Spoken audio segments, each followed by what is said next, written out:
नमस्कार.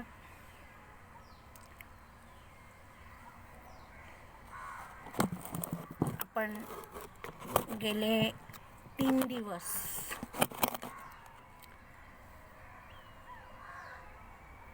ध्यान करण्याचे 3 हेतू किंवा ध्यानांचे 3 प्रकार, 3 स्तर कोणते, आणि त्याच्यामधला जो पहिला स्तर आहे अस्वस्थतेकडून स्वस्थतेकडे जाण्याचा, त्याच्याबाबत काही गोष्टी बोललो.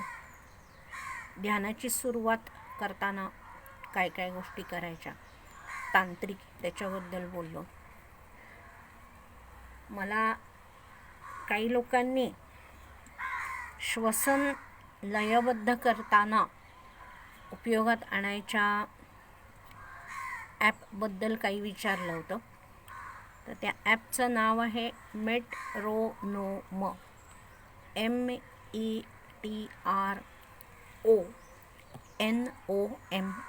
मेट्रोनोम असं त्या ॲपचं नाव आहे. आज आपण स्वस्थांकडे पाहणार आहोत.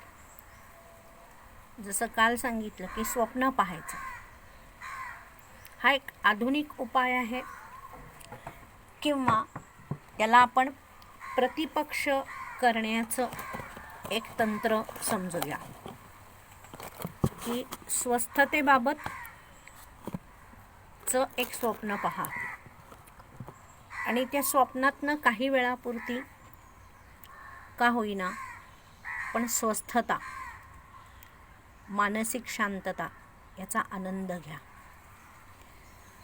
यामुळे आपल्याला काल बघितलं की अस्वस्थतेचे शरीरावर आणि आरोग्यावर होणारे जे परिणाम आहेत, म्हणजे शारीरिक आरोग्य, मानसिक आरोग्य,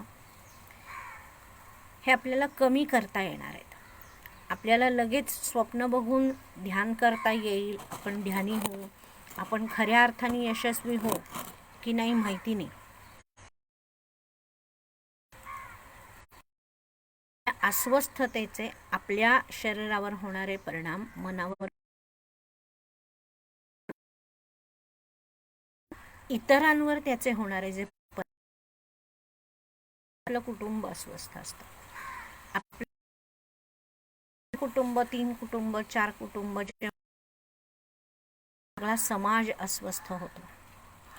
आणि अशा अस्वस्थ समाजाचं जे राष्ट्र असतं ते अस्वस्थ असतं. म्हणून आपल्याला स्वस्थतेचे उपाय मी सांगितलेला खूप महत्त्वाचा असा तो पाहणार आहोत. पतंजली हे त्यांच्या योगसूत्राच्या 2ऱ्या धड्यामध्ये म्हणता आहेत की मैत्री, करुणा, मुदितोपेक्षाणाम, सुख दुःख, पुण्यापुण्य विषयाणाम, असं ते सूत्र आहे. ते काय म्हणतात की आपलं चित्त प्रसन्न करायचं असेल, चित्त प्रसादनम म्हणजेच काय, तर प्रसादन या शब्दाचा अर्थ आनंद, समाधान, शांतता, निवांतपणा, स्वस्थता. तर त्याकरता 4 गोष्टींचा अवलंब आपण जीवनामध्ये करायला पाहिजे. कोणत्या 4 गोष्टी आहेत, तर मैत्री, करुणा, मुदिता आणि उपेक्षा. परवा मी म्हटलं की अस्वस्थतेची कारणं शोधूया. काल सांगितलं की त्या कारणांमध्ये काही चांगलेपणा आहे का हे शोधूया. म्हणजे मला जी व्यक्ती नको आहे किंवा मला जो प्रसंग नको आहे किंवा मला जी गोष्ट नको आहे, त्या नको असलेल्या गोष्टीमध्ये ज्याचा मी द्वेष करते त्याच्यामध्ये पण काही चांगल्या गोष्टी असू शकतात आणि म्हणून त्या जर माझ्या वाट्याला आल्या तर मी त्या स्वीकारेन, मी त्या स्वीकारून स्वस्थ राहायचा प्रयत्न करेन. असा एक काल आपण उपाय बघितला होता. प्रतिपक्ष, आपल्याला जी गोष्ट वाईट पण काही चांगलं असू शकतं ते शोधण्याचा प्रयत्न करणं. तसं ही 4 गोष्टी आहेत: मैत्री, करुणा, मुदिता आणि उपेक्षा. पतंजली असं म्हणतात की सुखाशी मैत्री करा. सांगितलं की सुखानुषयी राग हा, जिथे सुख संवेदना असते तिकडे आपलं मन ओढ घेतं. तसं पतंजली असं म्हणतात की जिथे जिथे सुख आहे त्याच्याशी मैत्री करा. मैत्री म्हणजे काय तर आपलेपणा, जवळीक. मग आता माझ्या सुखाशी मी मैत्री करायची का, जी सुखाची भावना आहे त्याच्याशी मैत्री करायची, आणि दुसरं जो सुखी माणूस आहे त्याच्याशी पण मैत्री करायची. आपलं काय होतं की एखादा मनुष्य सुखी आहे तर त्याच्याशी मैत्री न करता आपण त्याचा मत्सर करतो. द्वेष, मत्सर यामध्ये फरक आहे. द्वेषामध्ये मला समूळ तो मनुष्य नको आहे, तो मनुष्य नको आहे, त्याची आठवण नको, त्याच्या गुणवत्ता नको, त्याचे आदर्श नको, मला काही काही काही त्या माणसाचं नको. पण मत्सरामध्ये तसं नसतं. उदाहरणार्थ आपल्याला मत्सर कोणाचा वाटतो की ज्यांना आपण मानतो, त्यांना एखाद्या गोष्टीचं यश मिळालं, त्यांना सुख प्राप्त झालं तर आपल्याला मत्सर होतो. उद्या इंग्लंडच्या राणीला एखादा हिऱ्याचा सेट तिच्या मुलाने आणून दिला तर आपल्याला काही मत्सर बित्सर होणार नाही, फारसं काही वाटणारच नाही. पण हेच आपल्याच बरोबर काम करणारी आपली एखादी सहकारी व्यक्ती किंवा आपली बहीण, आपल्या की ज्यांना आपण आपल्या पातळीतले लोक मानतो, अशा एखाद्या व्यक्तीला जर एखादं यश मिळालं, एखादा सुखाचा अनुभव आला, त्या व्यक्तीच्या मुलांनी तिला हिऱ्याचा हार आणून दिला तर मात्र आपल्याला मत्सर वाटतो.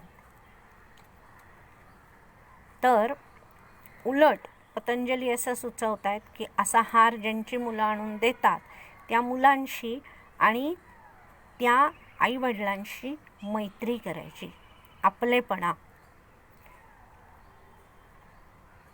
सुखानुषयी राग हा, तसं मैत्री ही सुखाची करायची. मैत्री म्हणजे काय, जवळीक.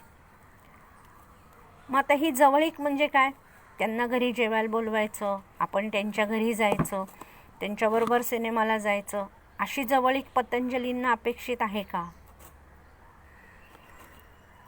तर मला नाही वाटत की अशी जवळीक त्यांना अपेक्षित आहे. तर ते सुखी कसे झाले, ह्या मार्गाचं चिंतन करायचं, त्या मार्गाशी मैत्री करायची. त्यांना कशामुळे सुख प्राप्त झालं, त्यांच्या कुठल्या गुणांमुळे त्यांना सुख प्राप्त झालं, त्यांच्या कुठल्या गुणांमुळे त्यांना यश आणि प्राप्त झाला, ह्याचा जर आपण हळूहळू अभ्यास करायला लागलो तर मग आपल्याला आपल्या जीवनामध्ये आपण काय चुका करतो हे लक्षात येतं. आजच मी एक गोष्ट वाचली, सहज म्हणून इथे सांगावीशी वाटते की कोणीतरी किराणा दुकानदार होते आणि एका माणसाची त्यांच्याकडे उधारी होती, काहीतरी 100-150 रुपये, 200 रुपये. तर तो मनुष्य आला आणि तो पैसे देऊन गेला.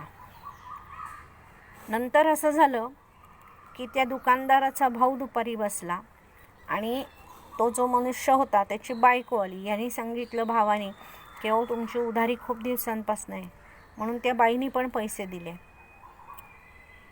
नवऱ्याला माहिती नाही बायकोनी पैसे दिलेत, बायकोला माहीत नाही ह्याने पैसे दिलेत. दोन्ही भावांनी रात्री आनंदाने टाळ्या वाजवल्या की चला दुप्पट पैसे मिळाले. आणि काहीतरी कारण असं झालं आणि त्यांना त्याच्यात दसपट काहीतरी खर्च करावा लागला. त्यांच्या हातनं चूक झाली आणि कोणाला तरी दसपट पैसे द्यावे लागले. आता त्यांच्या लक्षात आलं, त्यांनी चिंतन केलं की असं का झालं असेल. मग लक्षात आलं ते आपण त्यांच्या चुकीने पैसे डबल जमा केलेत आणि म्हणून आपल्याला हा खड्डा बसलेला आहे. त्यांनी त्या गृहस्थांना बोलवलं आणि सांगितलं की असं असं आमच्या हातनं चुकून झालं होतं, हे पैसे तुमचे आम्ही जमा ठेवतो, तुम्ही आता ह्या पैशाचं जे काही वस्तू असतील ते आमच्याकडनं घेऊन जा. आश्चर्य वाटेल अशी गोष्ट की तिसरे दिवशी जेवढे दुप्पट पैसे त्यांनी जमा केले होते त्याच्या दसपट कोणीतरी त्यांना त्यांच्या उधारीचे पैसे पूर्वीचे परत नेलेले आणून दिले. अशा घटना आपल्या जीवनामध्ये सुद्धा घडत असतात, फक्त आपण त्याकडे जागरूकपणे पाहत नाही. तर ही जागरूकता निर्माण करायची की सुखाबद्दल मैत्री, सुखाची संवेदना असेल, ज्या ज्या गोष्टींमुळे सुख प्राप्त होतं, खऱ्या अर्थाने सुख. आता इथे परत दोन की सुख म्हणजे सांसारिक सुख का आध्यात्मिक सुख. म्हणजे आईस्क्रीम खाल्लं, आनंद झाला, पण कालांतराने काय झालं, तर दात दुखायला लागले, सर्दी झाली किंवा अपचन झालं, ॲसिडिटी झाली. तर जे करत असताना कदाचित दुःखदायी असतं पण नंतर ते सुखकारक असतं, हे आध्यात्मिक सुख असतं.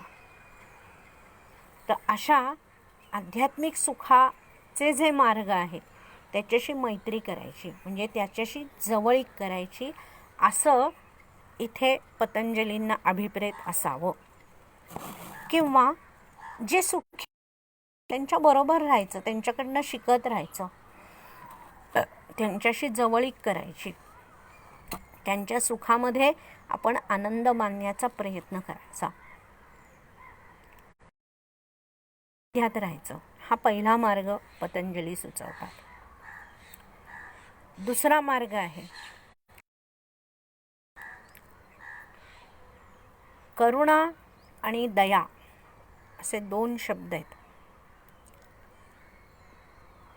आपण एखाद्याला म्हणतो की दया करा, म्हणजे काय,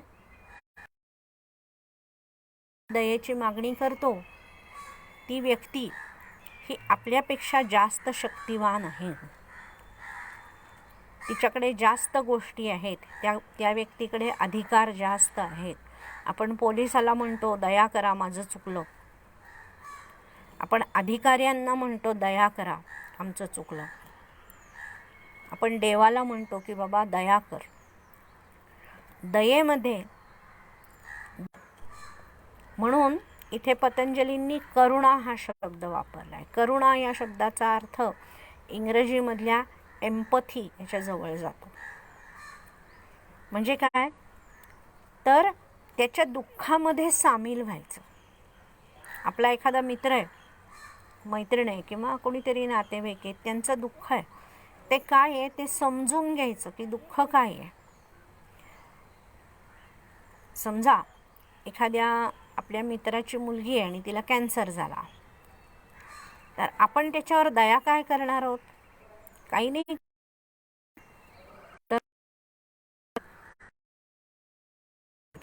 त्याला किती मानसिक यातना होत असतील. मग त्या मानसिक यातना दूर करण्याकरता मी काय करू शकेन? मग त्याच्याशी काहीतरी गप्पा गोष्टी करणं, किंवा त्याच्या मुलीच्या औषधाकरता काही शक्य असली तर मदत करणं, किंवा त्याला आपल्या मित्राला वेगळ्या वेगळ्या गोष्टींमध्ये त्याचं मन गुंतवणं. आपली जर मुलगी असेल तर त्या आपल्या मुलीला आपल्या मित्राकडे अधूनमधून पाठवणं, त्यांच्या सहवासामध्ये राहण्याकरता. म्हणजे काय? करुणेमध्ये एक प्रकारे बरोबरी आहे. दोन्हीही जे दुःखात आहेत ते आणि जे करुणा प्रदर्शित करणार आहेत ते दोघं एका समान पातळीवर येऊन ठेपतात. कनिष्ठत्व काही नाही आहे.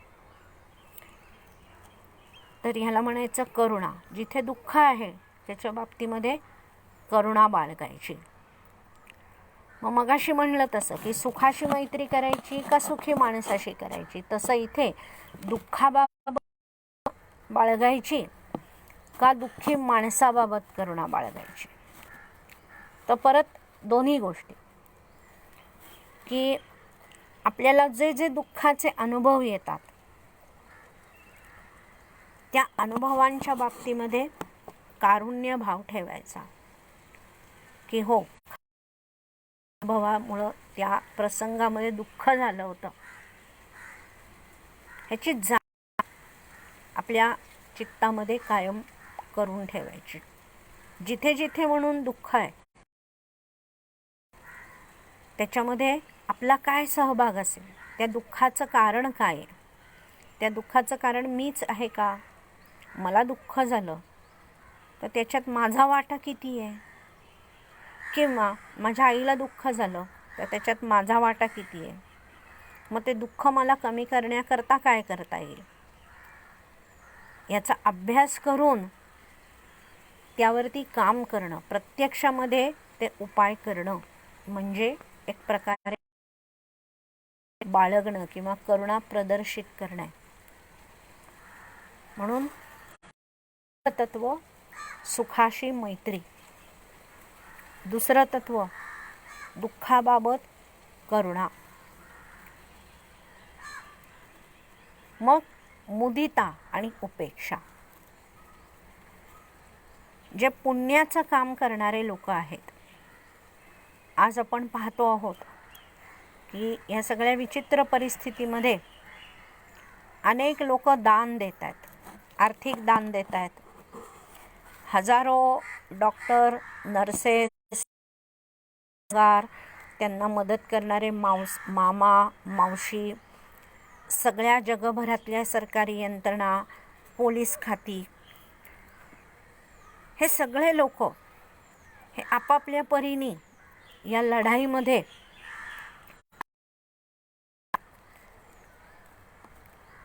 एक पुण्याचं काम करता आहेत. कित्येक ठिकाणी आपण पाहतोय की गरोदर असलेल्या स्त्रिया सुद्धा ज्या डॉक्टर आहेत तर त्या तिथे हजेरी लावतायत रुग्णांना सेवा द्यायला. तर त्याच्यामध्ये मोद म्हणजे काय तर एक सात्विक आनंद. सात्विक आनंदामध्ये माणसाच्या डोळ्यातनं अश्रू येतात. थिल्लर विनोद ऐकला किंवा काहीतरी वेडेवाकडे चित्र बघितली तर आपल्याला सात्विक आनंद होत नाही. तो एक प्रकारचा राजसिक आनंद असतो. आणि तामसिक आनंद म्हणजे काय तर कुत्र्याला काठीने मारायचं किंवा एखाद्याला चिमटा काढायचा, एखाद्याची खोडी काढायची आणि मग आनंदाने जोरजोरात हसायचं, हा तामसिक आनंद आहे. तर तसं नाही. जिथे जिथे पुण्य आहे त्या पुण्याच्या बाबत आपल्या चित्तामध्ये मुदिता, याचा अर्थ एक प्रकारचा सात्विक आनंद निर्माण झाला पाहिजे. समाधान वाटलं पाहिजे की अरे अशी पुण्यवान माणसं आहेत आणि त्यांच्याबद्दल आपल्या मनामध्ये आदरभाव वाटला पाहिजे. बरेचदा काय होतं की कोणीतरी एक 5 लाख रुपये किंवा 2 कोटी रुपये किंवा 25 कोटी रुपये दान केलं अशी बातमी ऐकली की सर्वसामान्यपणे 70 ते 80% लोकांच्या मनामध्ये हा विचार येतो, काय त्याच्यात विशेष आहे, माहिती आहे आम्हाला कसा पैसा जमवला आहे, नोकरांचे पगार कापलेत, टॅक्स भरलेले नाही आहेत, चोरीचा माल आणला आहे, अमुक आणलं आहे, देशाला फसवलं आहे, वगैरे वगैरे वगैरे. तर असं न मानता जे काही ती कृती आहे, पुण्य देणारी कृती, पुण्यदायक असं कर्म, मग ते कदाचित स्वतःकडनं सुद्धा घडलेलं असेल. आपण जर साधी गोष्ट आहे, पुण्य ह्या शब्दाचा अर्थ मोठं दान करा, मोठं बलिदान करा असं करण्याची पण गरज नसते.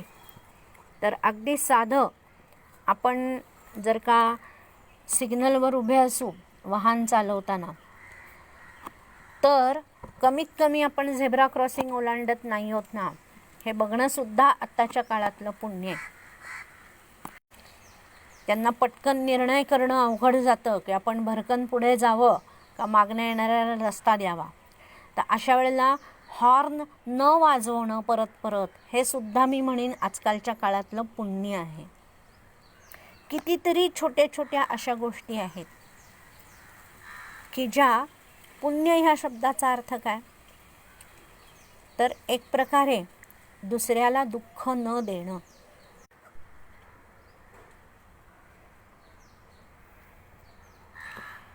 तर थोडक्यात जिथे जिथे पुण्य आहे, जिथे जिथे लोकांना समाधान वाटेल अशी कर्म केली जातात, असं काम केलं जातं, माणसांचं, प्राण्यांचं, निसर्गाचं दुःख कमी होईल आणि जिथे सहजता निर्माण होईल अशी जिथे जिथे कामं चालतात, मग ती कामं आपण स्वतः केलेली असो किंवा दुसऱ्यांकडनं असो, दुसऱ्या कोणीही, त्याच्याबाबत सात्विक आनंद आपल्या मनामध्ये निर्माण व्हायला पाहिजे. आनंद निर्माण नाही करता येत, मैत्री ही थोडीशी ठरवून करता येते, करुणा ही सुद्धा ठरवून करता येते, पण मुदिता, आनंद झाला मला, तो आतून होतो, तो असा ओढून ताणून आनंद करता येत नाही, हे आपण लक्षात ठेवलं पाहिजे. आणि मग त्या आनंदाकरता काय करायचं, तर पुढचे अनेक सूत्र पतंजलींनी परत सांगितली, त्याची चर्चा आपण परत परत करत राहू. तर मैत्री, करुणा, मुदिता आणि आता चौथा भाग म्हणजे उपेक्षा. जिथे जिथे अपुण्य आहे, पुण्याच्या विरुद्ध अपुण्य,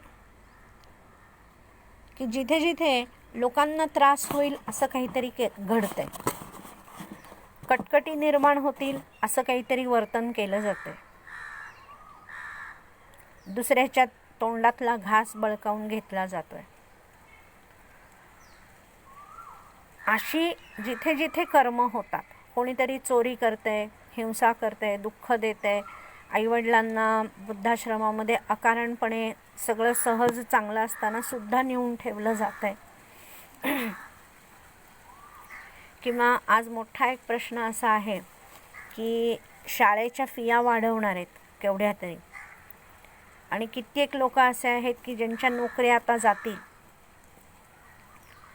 साधारणपणे सगळ्या वित्त संस्था भविष्य करणाऱ्या लोकांचं मत असं आहे की जगामध्ये जवळजवळ 30% लोकांना महिनाभरानंतर कदाचित नोकऱ्या नसतील, कदाचित असा एक अंदाज वर्तवला जातो. आणि मग अशा नोकरी नसणाऱ्या लोकांना परत खूप त्या पालकांकडनं फिया घ्यायचं, दामदुप्पट फिया घ्यायच्या. असं कर्म करणारी जी माणसं आहेत, अपुण्याचं काम करणारे किंवा पापाचं काम करणारे, तर त्यांच्याबद्दल काय करायचं आहे? उपेक्षा. उपेक्षा या शब्दाचा अर्थ काय? तर तिकडे दुर्लक्ष करायचं. याचं कारण असं आहे की आपण करू काही शकत नाही असे जिथे जिथे आपण करू शकतो. एखादा मनुष्य पाप करतोय तर त्याला आपण रोखू शकतो का? करू नको. तिथे उपेक्षा न करता त्याच्यामध्ये दखल द्यायची आहे, त्याला जागं करायचं आहे. जसं की आपली मुलं असतात, त्यांना आपण सांगतो, किंवा आपले विद्यार्थी असतात, आपली कोणीतरी नातेवाईक असतात, त्यांना आपण सांगतो की अरे बाबा आत्ता जाऊ नको बाहेर, हे असं असं होतंय, पोलीस अडवत आहेत, पोलीस कदाचित दंडसुद्धा करतील, किंवा कदाचित या रोगाची लागण होईल, करू नको असं आपण त्यांना सावध करतोय. इतकं करूनही ती व्यक्ती जर वागत असेल, ऐकत नसेल, तर मग उपेक्षा करण्याच्या पलीकडे आपल्याकडे काही मार्ग नसतो. आपण काय करतो की पापकर्माची खूप चर्चा करत बसतो. आजकाल सगळे टी व्ही चॅनल्स असतात, त्याच्यावरती जर आपण ते लावले तर बऱ्याचशा सिरियलमध्ये विषय तोच असतो की यांनी केलेली पापं काय, त्यांनी केलेली पापं काय. बातम्या घेतल्या तिथेही विषय तोच असतो. खूप अभ्यासपूर्ण अशा काही बातम्या चालवणारे चॅनल्स आहेत, त्यांच्याकडे पण गेलं तर तिथेही हेच असतं की जे जे कोणी पाप करणारे लोक आहेत त्यांच्या पापाची सारखी चर्चा करायची.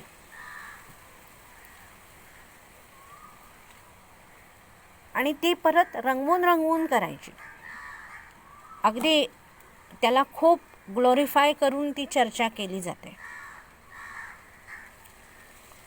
तर तसं न करता उपेक्षा, एखाद्या आपल्या घरातल्या माणसाच्या हातनं एखादी चूक झालेली आहे, गैरकर्म घडलेलं आहे, करू नये ती गोष्ट त्यांनी केलेली आहे, तर सारखी सारखी त्या माणसाला त्याची आठवण करून द्यायची. आणि ती स्वतःला सुद्धा, आपल्या हातनं एखादी चूक झाली तर आपण स्वतःसुद्धा सारखं सारखं सारखं त्याचंच चिंतन करतो. रात्री डोळे मिटले तरी त्याचंच चिंतन करतो. म्हणून पहिली गोष्ट की उपेक्षा या शब्दाचा अर्थ काय की लक्षपूर्वक, अभ्यासपूर्वक, जाणून बुजून त्या गोष्टीकडे, त्या गोष्टीचा विचारच करायचा नाही, ती गोष्ट जणू घडलीच नाहीये अशी कल्पना करून वर्तन करत राहणं. आता ही सगळी जी 4 गोष्टी आहेत, ह्या आपल्या अस्वस्थतेची कारणं दूर करणारे मार्ग आहेत. म्हणजे आपण जर सुखाशी मैत्री केली, सुख भावनांशी मैत्री केली, सुखी माणसाशी मैत्री केली. रामकृष्ण परमहंस म्हणायचे की एखादा श्रीमंत मनुष्य आपल्या घराच्या बाहेरच्या सज्जामध्ये खुर्चीवरती छान वारं खात बसलेला आहे, तर कुंपणावर न कशाला बघताय, तिथे आतमध्ये जा आणि त्याच्याशी मैत्री करायचा प्रयत्न करा, म्हणजे तो सुखी कसा झाला आहे हे कळेल. तर सुखाशी मैत्री, दुःखाबाबत करुणा, दुःखी माणसाबाबत करुणा. जिथे जिथे दुःख आहे तर त्या दुःखाला, त्या दुःखाची कारणं समजून घ्यायची आणि करता येतील, किंवा त्याच्यावर उपाय कसे करता येतील, आणि त्यात माझा वाटा किती असेल, आणि हे दुःख परत प्राप्त होऊ नये म्हणून मी काय करू शकेन, या सगळ्या गोष्टींचा अंतर्भाव या करुणेमध्ये होतो. करुणा, मुदिता, जिथे जिथे पुण्य आहे, जिथे जिथे चांगलं कृत्य केलेलं आहे, जिथे जिथे सुखाकरता, समाधानाकरता प्रयत्न केले जातात.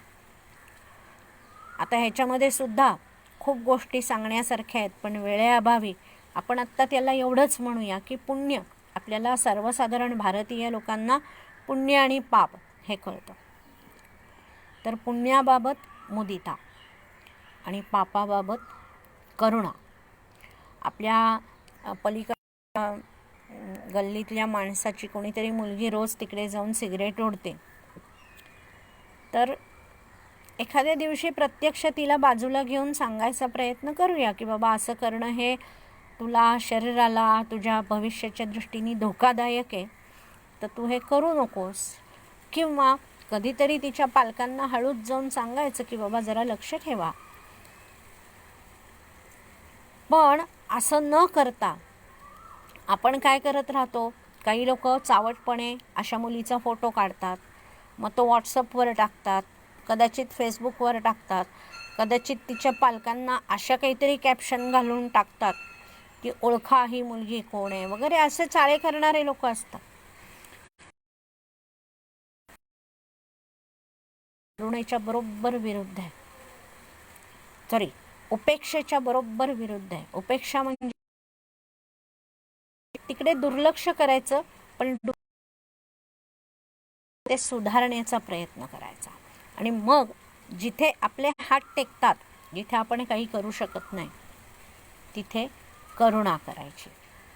आता ह्या गोष्टी ऐकायला शब्दांनी कदाचित छान वाटतात, पण ह्याच्यावरती खूप सखोल चिंतन आपण करणं गरजेचं आहे. आणि मग त्या प्रत्यक्षात कशा आपल्या जीवनामध्ये त्याचा अंतर्भाव कसा करता येईल हे आपण पाहायचं आहे. हळूहळू ह्या सगळ्या मुद्द्यांचा विचार करायचा आहे. की परत एकदा थोडक्यात सांगते की आपण असा क्रम घेतलेला आहे की ध्यान करण्याचे 3 हेतू किंवा ध्यानी लोकांचे 3 स्तर. त्या 3 स्तरामध्ये आपण कुठे मोडतो ह्याचं चिंतन करायचं. आपण कधी पहिल्या स्तरात आहोत, कधी दुसऱ्यात आहोत, कधी तिसऱ्यात आहोत, हे चालू राहणार आहे. पण हळूहळू आपल्याला पहिल्या स्तरातनं दुसऱ्या स्तरामध्ये नक्की जायचं आहे. दुसऱ्यातनं तिसऱ्यात जाणं कदाचित अवघड असेल किंवा आत्ता त्याची गरज वाटत नसेल, पण दुसऱ्या स्तरामध्ये आपल्याला जायचं आहे. आणि मग असं जर आपल्याला असेल तर रोज ध्यानाभ्यास आपल्याला करायचाच आहे.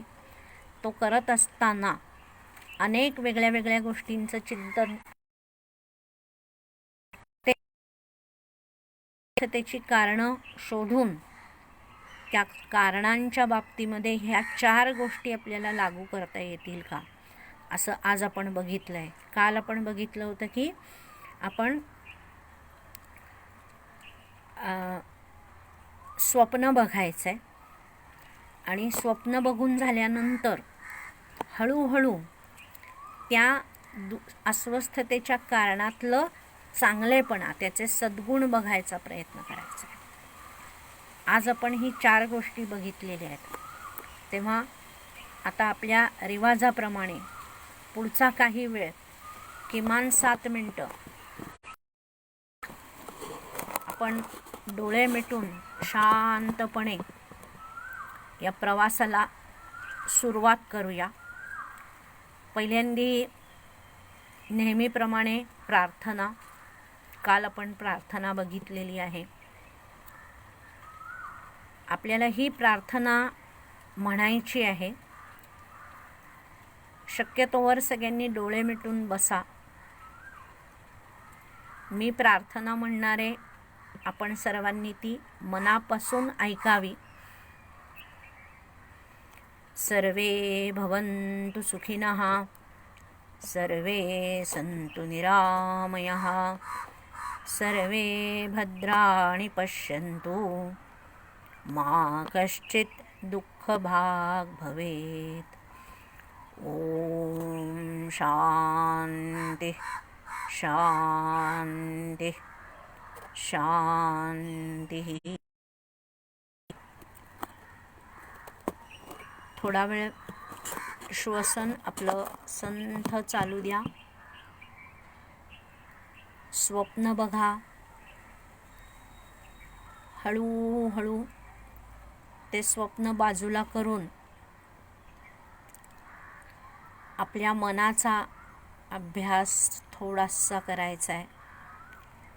आणि त्यानंतर शेवटच्या टप्प्यामध्ये क्रमवार डोक्यापासून पावलापर्यंत प्रत्येक अवयवाचा विचार करत करत श्वास सोडायचा आहे आणि घ्यायचा आहे. माझी आपणा सगळ्यांना एक आग्रहाची विनंती आहे की हे जे काही मी आधी बोलतेय, कदाचित हे अनेक लोकांना आवडणार नाही किंवा असं वाटेल की ह्याच्यात काय फार नवीन सांगितलं जातं आहे, असं नाही आहे. आपण अनेक वर्ष हेच काहीतरी ऐकतो आहोत, हरकत नाही. परत आणि ते आपल्या मनावर ठसवायचा प्रयत्न करायचा आहे. पण याच्या जोडीला स्थिर बसणे, डोळे मिटून बसणे, श्वसन